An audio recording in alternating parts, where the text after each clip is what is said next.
Hey, Jonathan. Hi, Dean. Okay, so Jonathan, real quick, let's just jump right in. What is a fractional CMO? Yeah, in short, fractional chief marketing officer is an executive leader who's in charge of all of a company's marketing, but Hmm. for a fraction of the price. They define the strategy, they lead the teams, and it's a really efficient way to get a lot of that executive leadership and presence without paying for the full price for what a typical CMO would charge. So, cost less, but not because they're not worth more, but because you don't use them for a full work week, or you only use them for a certain amount of hours or days per month, let's say. Right. And there's definitely an 80-20 there. Yeah, So you get a lot of the value for a fraction of the time that it takes to focus on your business. fair enough. All right, then, Jonathan, tell folks a little bit about you, and once you've done that, let's imagine that it's day one of a brand new engagement, new client. You've never Mhm. worked with this company before. You're just stepping into the role. You're like 3 minutes old in this job, right? What do you try to accomplish? What do you normally see? Pick just like a couple of things that you normally go looking for, problems that you experience with your kind of clients. So who you are, and then what do you normally see in the first 3 months? Yeah, absolutely. So again, I'm Jonathan Lowe. I'm a fractional CMO. In my background, I got a degree in electrical engineering, but ended up joining a global nonprofit after college. Ended my 7 years there running a $4 million marketing budget. Hmm. I then joined Overstock.com, which bought Bed Bath and Beyond, and I ran over 50 million in advertising spend directly before transitioning to more strategy roles. Today, I'm a fractional CMO working with emerging e-commerce and consumer retail brands. Now, when I dive into a new engagement, um, there's definitely this process of learning and then building and then executing. Mhm. And so in those first 30, 60 days, there's a lot of learning. There's informational interviews, there's diving into reports, pivoting data on different elements. Um, I, I really enjoy getting to know the leadership team as well as the staff who are in the company as well. So we really need to align on goals, align on the target KPIs, really define what are the problems that need to be solved. Only then can we start to build up the infrastructure, start defining the systems that are necessary, the teams that need to be in place, the agencies. And that's really, I find the best way to start is to set a strong infrastructure for what we're trying to align to.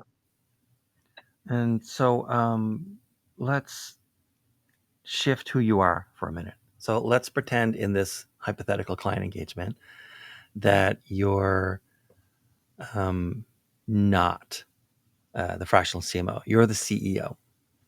Okay. Mhm.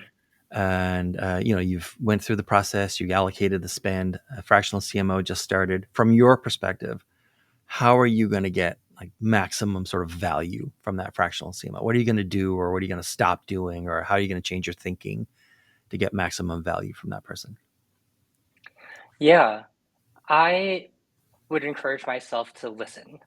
I've hired a fractional CMO for a reason, and I've probably operated as the functional CMO for my business for a while already. But I both need the time back as well as the expertise and the passion of the CMO to drive that part of the business forward. So I would really be listening to their expertise. And at the same time, I want to provide a lot of context and push back when the CMO is moving us in a direction that's not fully in alignment with where the company is going. That is my job as the CEO, is to drive the vision and then empower the CMO to do their job, to do what we've hired them to do, and to Right. have them join the team that collaborative way. All right, that's good. Prakash, you are um, welcome back, Prakash. You were on episode 27, and this is episode 97. So, and it's so good to have you back. I really appreciate it so much.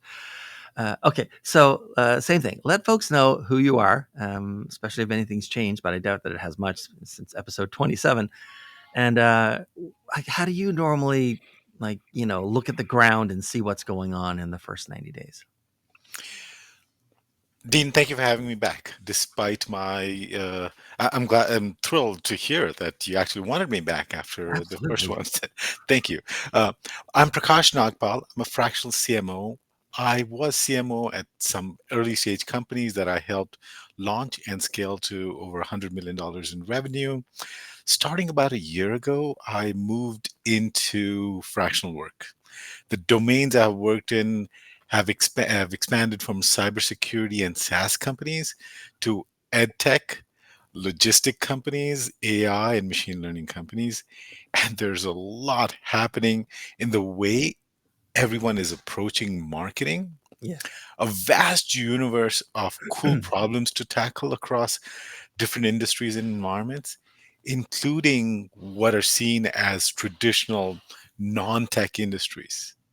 Uh, Specifically, the companies that I've been working with are trying to launch and scale their products. So it's super exciting to get involved with these entrepreneurs that are doing things that, are kind of mind blowing, right? Right.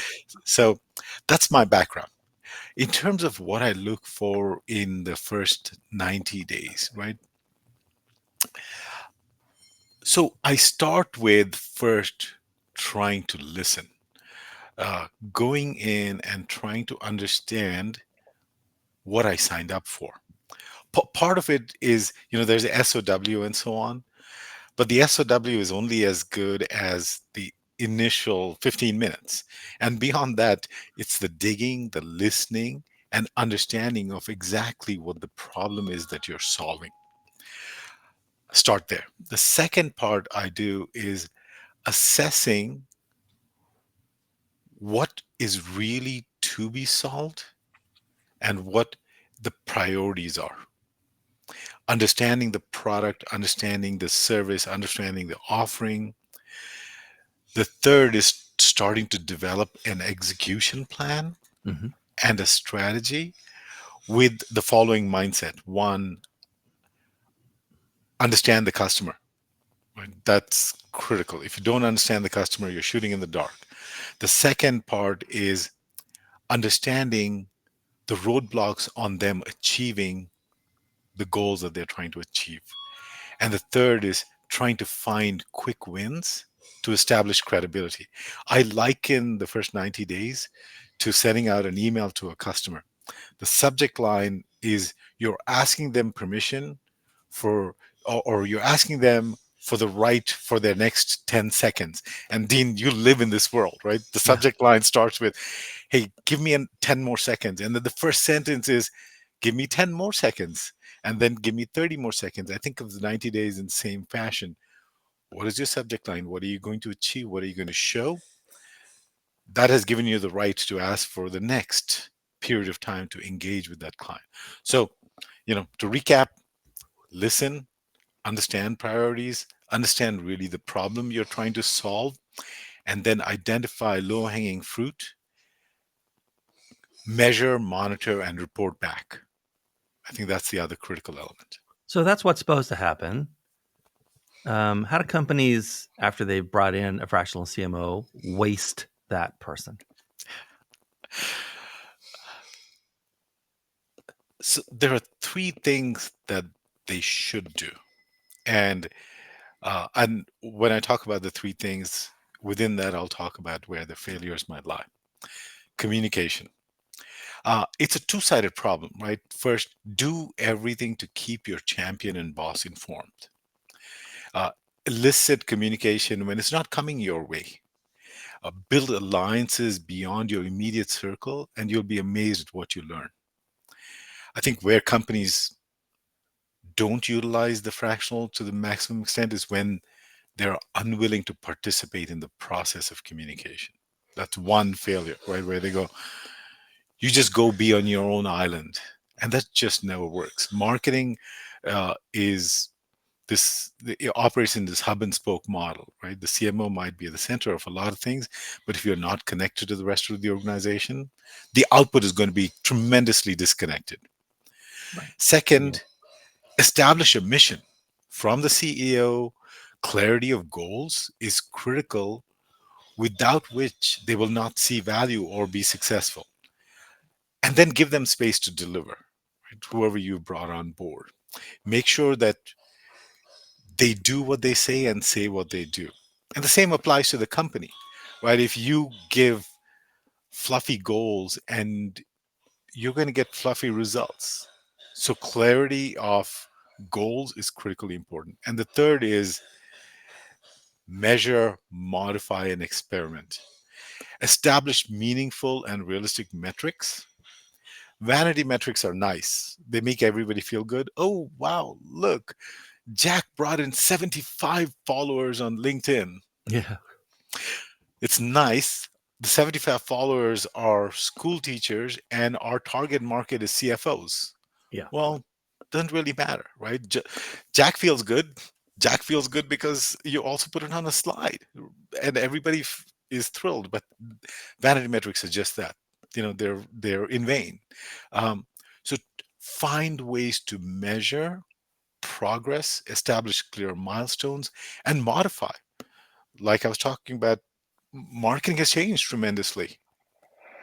So modify your tactics, modify your approach, uh, learn, fail fast, right? If you're going to fail, fail fast and move on to the next thing.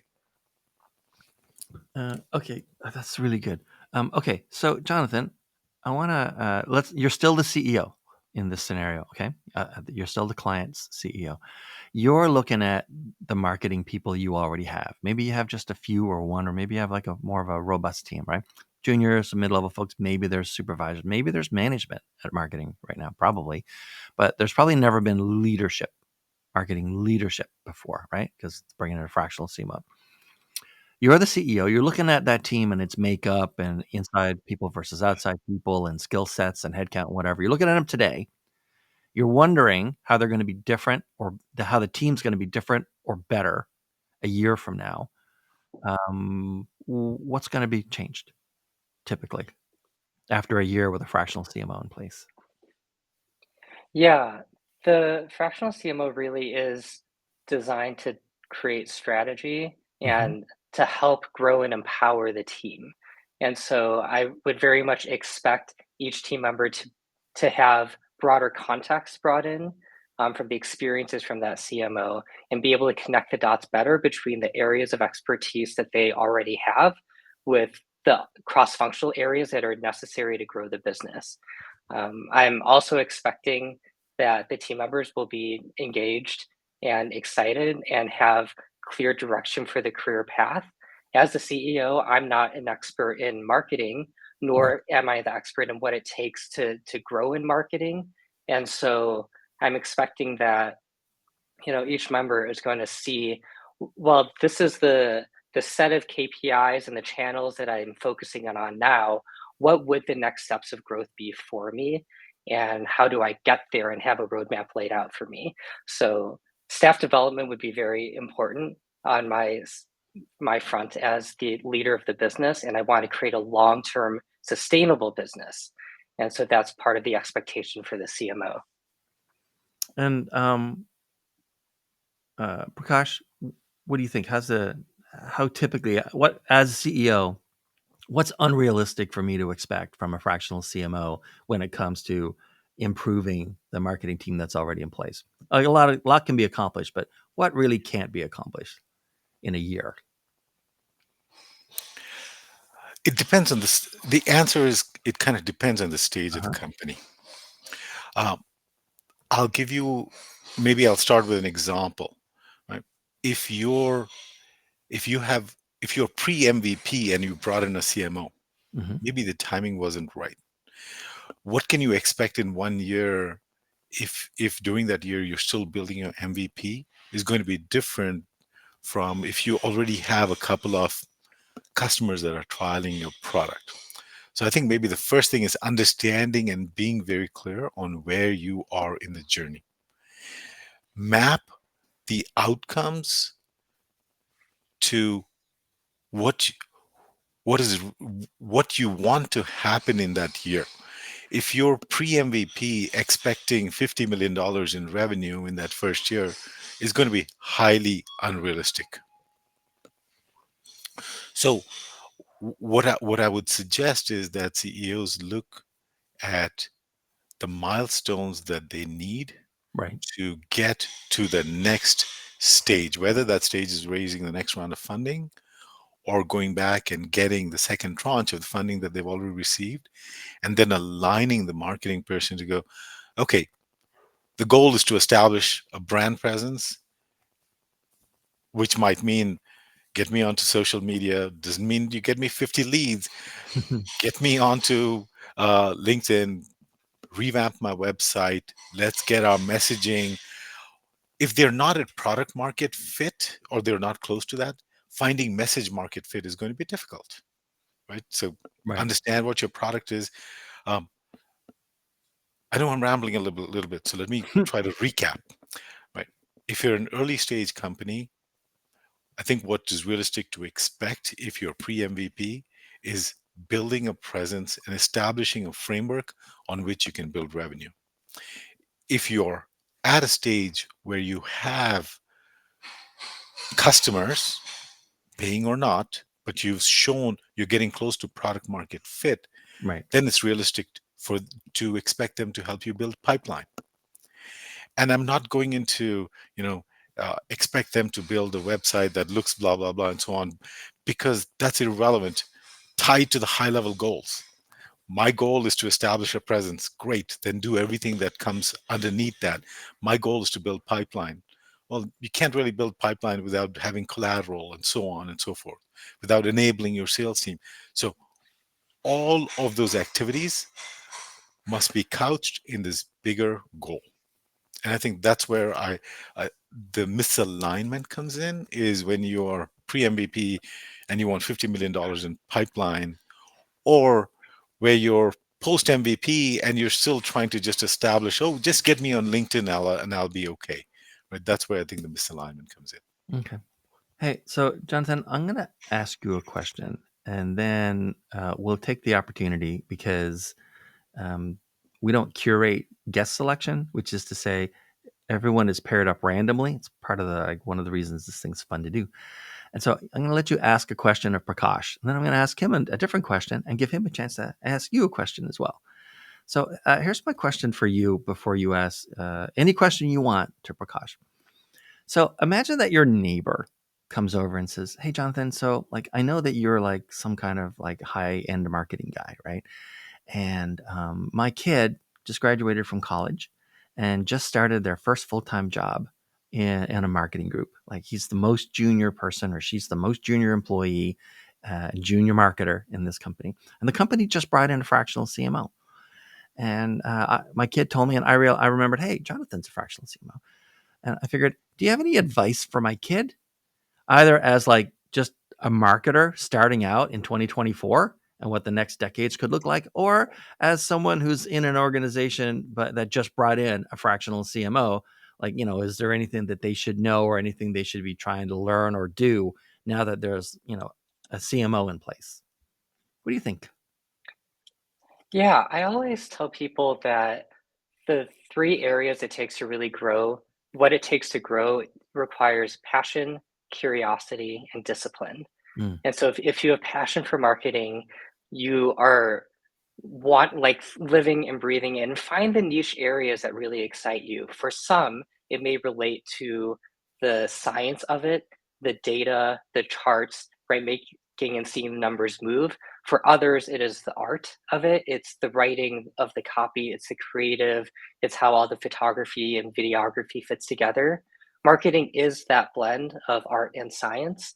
And so I would encourage the staff to lean into that. I would also encourage with the fractional CMO then to try to get in front of his or her, her time, right. schedule informational interviews if possible. And then throughout your career, I would encourage the person to always strive to do all the work that your manager doesn't want to do. Hmm.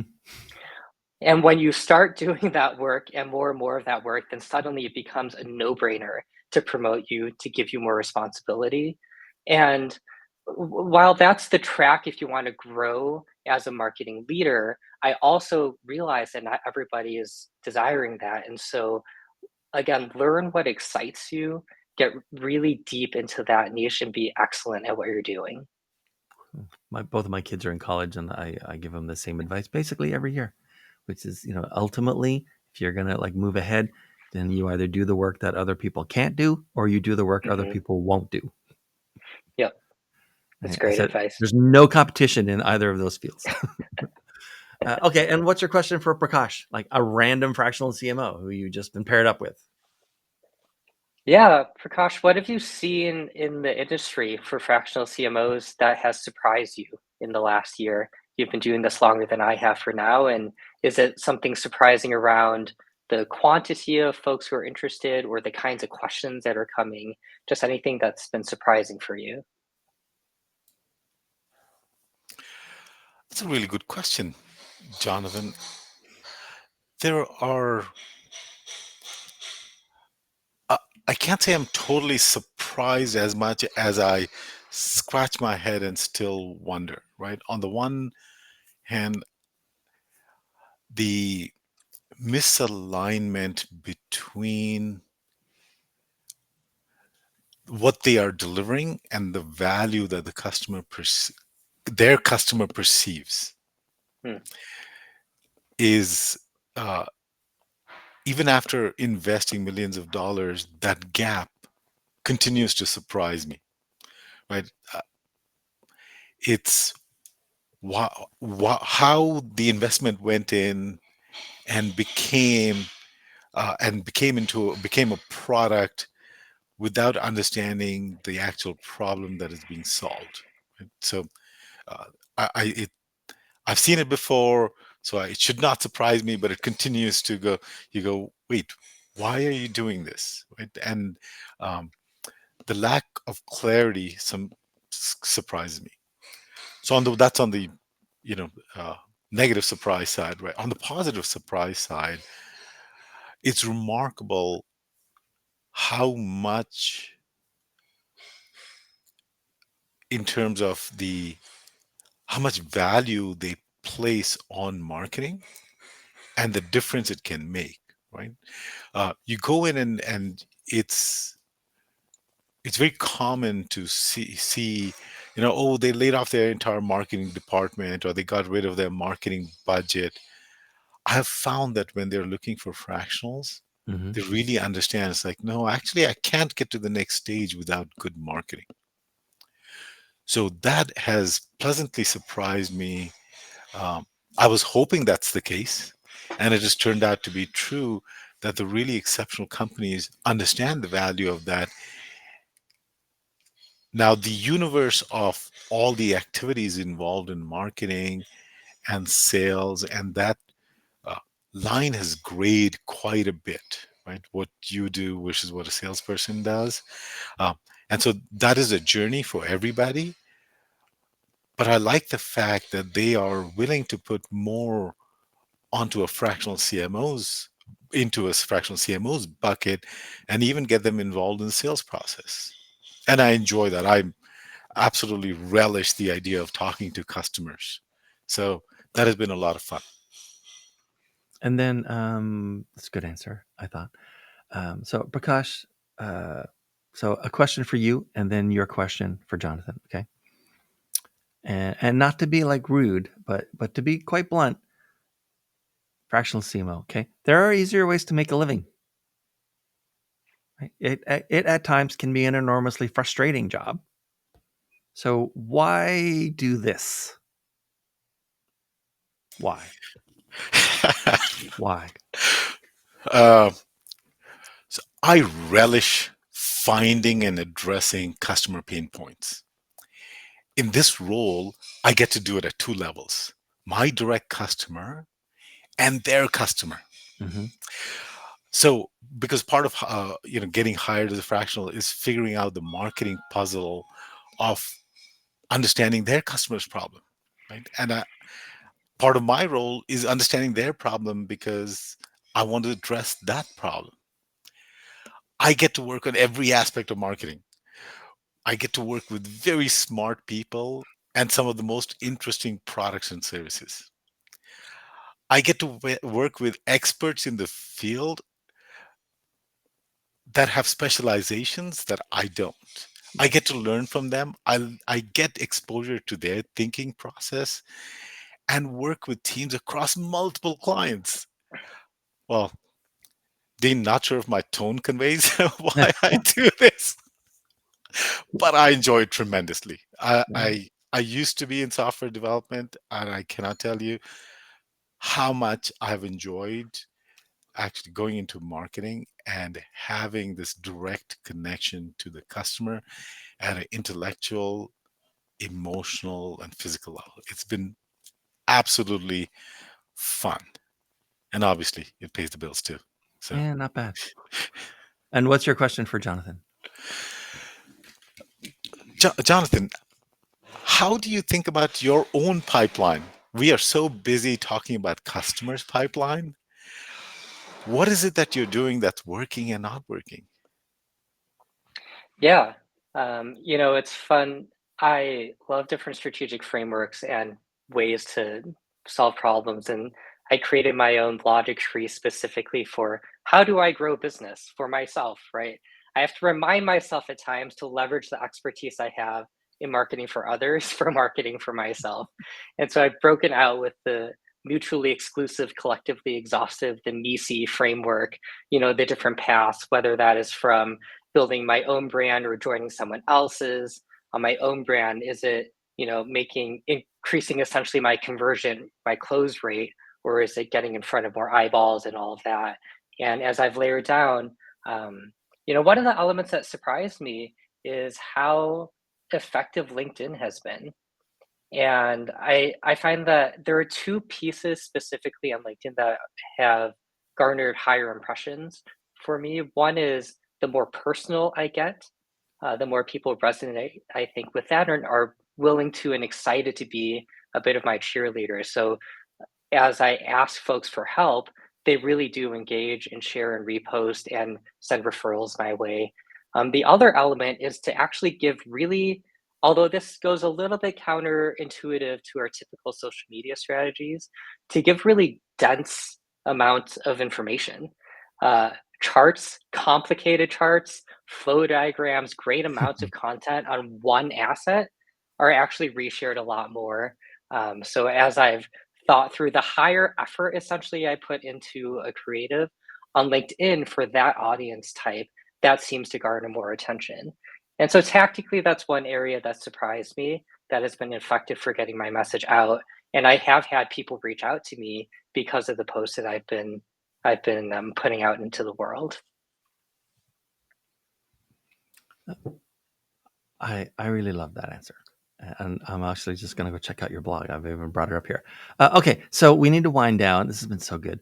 Jonathan, who should be contacting you these days and how should they be getting to you?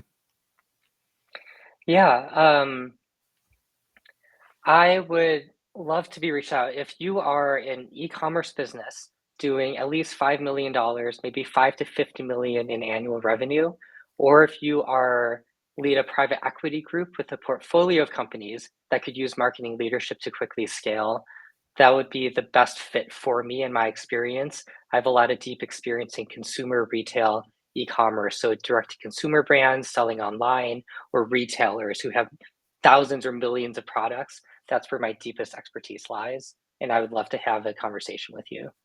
And how should people do it? Come find me on LinkedIn, or you can see on the screen my website, saltfoundrystrategy.com. Visit the site, get to know me a little bit, and then fill out the discovery form there, and I will reach out very quickly. All right, sounds good. And Prakash, who should be reaching out to you these days and how should they be doing it? B2B tech companies that are launching or scaling, have funding, or have a product. It does not have to be fully baked, but have a product Right. and are looking to launch and scale. The best way to reach me is on LinkedIn. All right. Guys, it's been such a privilege to have both of you here today. I really appreciated it. Thank you so much. Thank you, Dean. Thank It's you, been Dean. great being here. Appreciate it. Thank you, And Jonathan. to everyone else, thanks for watching, and we'll catch you in the next episode.